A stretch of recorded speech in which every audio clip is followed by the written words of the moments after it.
محمد رفیع اور یہ ہے میری یوٹیوب چینل ضمیر یونیورسل۔ میں آپ سے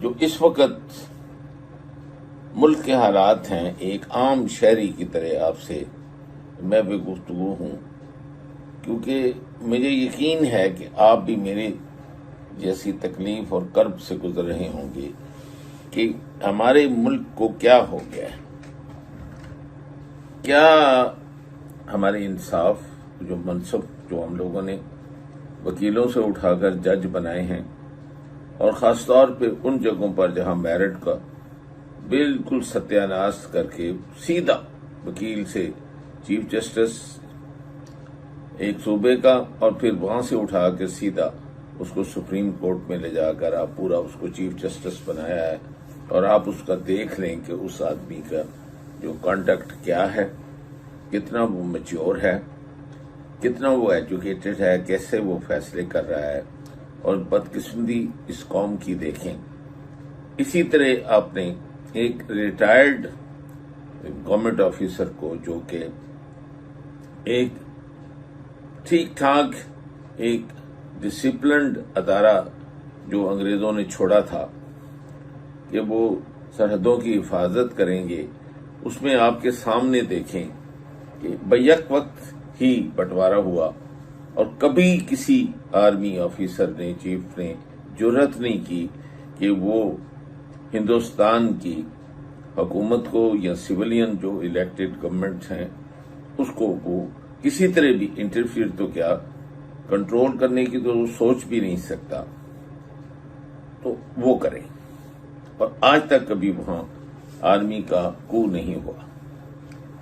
اور یہاں دیکھیں کہ جب سے پاکستان بنا ہے، اگر آپ دیکھیں 75 سال میں تو 90% جو وہ انصاف تو اندھا نہیں ہے۔ ہمارے جج میں کہہ سکتا ہوں کہ وہ بالکل اپنی آنکھیں بند، اور یہ پرپزلی وہ اندھے ہیں نہیں، تو پوری قوم کا سر جو ہے وہ جھک گیا۔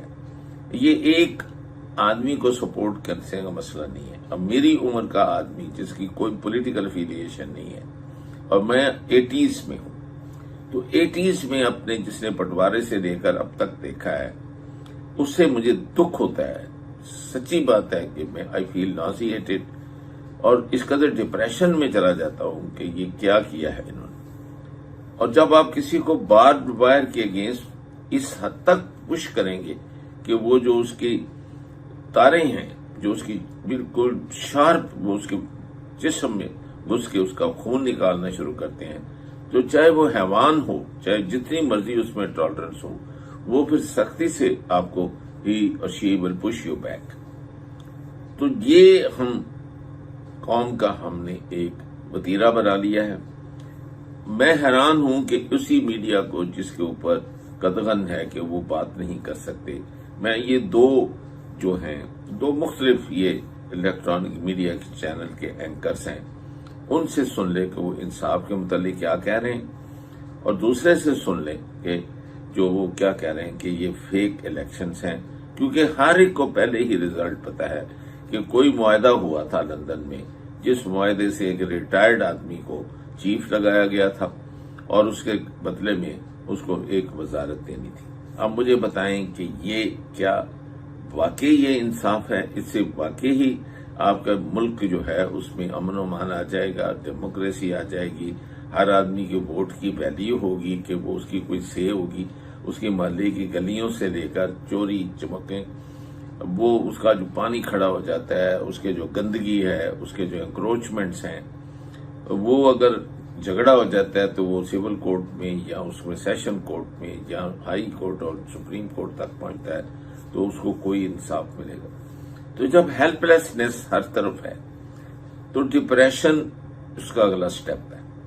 اور تیسری پھر جو ہے وہ پھر جو میں اس لفظ کو بھی استعمال نہیں کرنا چاہتا، وہ میں نے باربڈ وائر کے پش کہہ دیا، اسے آپ وائلنس کہہ لیں، پروٹیسٹ کہہ لیں، ریزسٹ۔ جودہ حضرت ہیں جن کے گھر میں 2 اسپیشل بچے ہیں اور ان میں یہ حالت ہے، وہ اس حد تک جا سکتے ہیں۔ ایک آدمی کی خوشی کے لیے پوری قوم کو داؤ پہ لگا دیا، پوری قوم کا